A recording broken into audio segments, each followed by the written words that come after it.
רוקנרול.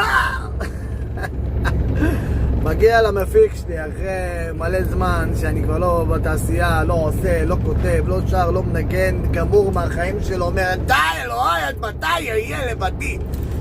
איך אני יוצא מזה? טוב, אמרתי לו, אח שלי, אני החלטתי נפל, הקופסה שבורה לגמרי, אני חוזר, עושה רוקנרול הפנים, שובר את העולם, אחי, אבל אני לוקח שירי רוק, הופך אותם למזרחית, במזרחי הופך אותו לרוק. אומר לי, סבבה, את הקטע של הרוק הבנתי.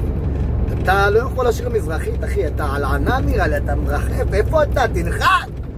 שמע, אתה צרוד, אתה נובח. אתה בוא נעשה דוגמה. יש, תגיד לי, אייל גולן שיר, ממש נחמד, שהוא הולך כזה, פזמון. שקט לי כאן מדי, אם את בוחס בין ידיי. אמר לי, טוב, הבנו, זה רוק, אחי, סבבה, אבל אתה לא יכול לשיר מזרחית. אמרתי לו, אבל אם אני אעשה את רם.